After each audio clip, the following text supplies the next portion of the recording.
il y a eu la suite, il y a eu tous ces faits divers, les rencontres, les reportages, et j'ai compris qu'on avait un problème massif. Et je me suis dit, s'il n'y a pas quelqu'un qui porte la voix, eh ben alors, il y aura plein de gens qui portent la voix. Je dis pas que je vais être le chef, je m'en fous d'être le chef. Emmanuel Macron, il prend ce sujet au sérieux selon toi? Bah oui, Emmanuel Macron, c'est un comédien, donc il fait, on vous écoute, on vous croit. J'ai envie de pleurer, j'ai mal au cul. Attends, mais me fais pas marrer, bien sûr qu'il le prend pas au sérieux. J'ai essayé, avec Omer Assélier, durant le premier quinquennat d'Emmanuel Macron... T'aurais pu t'adresser peut-être à la première dame. Mais attends, j'y vais.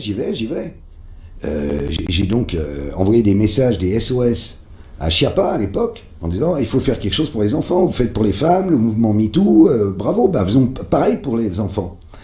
Ah, ok, je vous invite à déjeuner. Nous voilà à déjeuner avec chez Marlène, enfin au ministère, avec Omera, et on lui raconte, on lui fait 1 sur 5 en live. On lui raconte, voilà, il y a l'inceste, la pédocriminalité, les problèmes au sein des institutions qui couvrent à chaque fois qu'il y a un vilain petit canard, que ce soit l'éducation nationale, les ASE. Bon, enfin, je ne vais pas refaire le schéma global de tout le truc. Elle nous écoute, elle prend des notes. Il y a d'autres petits gars autour d'elle avec des costumes The Couple. Ils prennent des notes, ils sont tous formidables. Et à la fin, elle me dit, bon, oui, mais ça va être un peu compliqué. Mais enfin, bon, j'appelle Brigitte t'appelle. Je dis, la première dame va enfin réagir, parce que c'est son rôle, normalement. Et puis, aucun appel ne vient. Aucun appel, rien. Allô, Brigitte, appelle-moi. Elle ne m'appelle pas. Et puis, finalement, par la bande, à Chiappa, je finis par comprendre que, bon, il y a un léger problème. Quand même, et ça, tout le monde s'en rend compte, quand elle l'a rencontré, à l'école, elle était prof, lui, il était élève, et il était très jeune.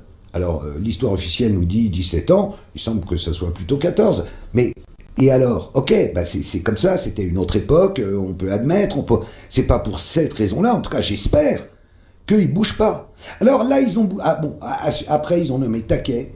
Mais Taquet, il a servi à rien. Bon, après, il n'y a plus de Taquet.